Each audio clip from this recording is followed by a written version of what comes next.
So this next topic I have, my frame of reference with the size of the agencies that I've worked with. I work for small agencies, and the agencies need to rely on the autonomy of the individual officers. The officers can't be completely, they can't be held on, they can't always have supervisors holding hands. They need to be able to think on their own. They need to be able to make decisions on their own. In a perfect world, this is the case. And not call on every, like Warren said, call on a traffic stop. Okay, why did you make the stop to begin with? So I have a couple things here.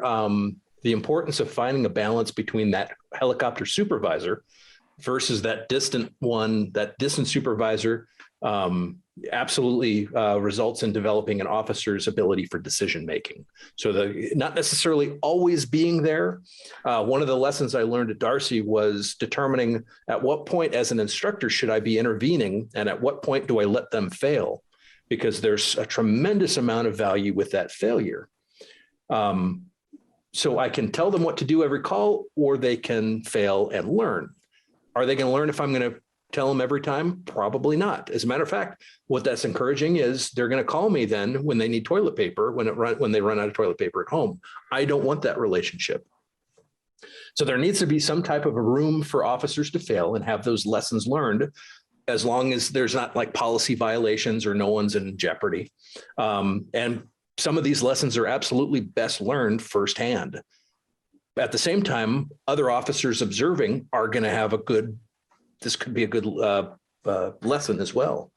As a supervisor, though, it's important to be there readily to catch them if necessary, but to know what that balance is and to know, okay, we're starting to violate policy now, or we're on the path to do that, or it's starting to go dangerous. I need to step in.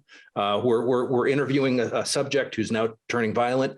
I need to step in now because this officer is unable to handle this, and I need to now help. And I'm still supporting my officer, but I'm making sure that things don't get out of hand. And this reminds me of my toddler. So he is, what's today? He's 16 months, 15 months. I don't know. He's walking all over. When he learned to walk, I couldn't pick him up every time he fell. I couldn't carry him everywhere. In order for him to learn, he needed to walk and he needed to fall. And sure, sometimes it was hilarious when he fell, and we all had a good laugh. He didn't laugh though. But carrying him and putting him upright every time he fell did not help reinforce any lessons. And he didn't learn how to walk better. If anything, if I did that excessively, that hindered him. And this is preaching to the choir. But if we keep the long-term results in focus, we know we can't be holding these guys' hands all the time.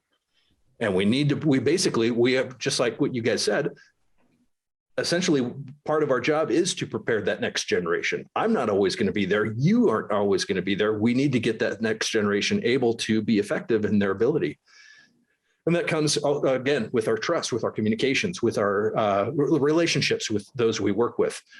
After that bad call, after the call where they kind of mess up a little bit, and we see it, we can discuss it. And okay, what do we learn from that? Okay, what could we have done differently?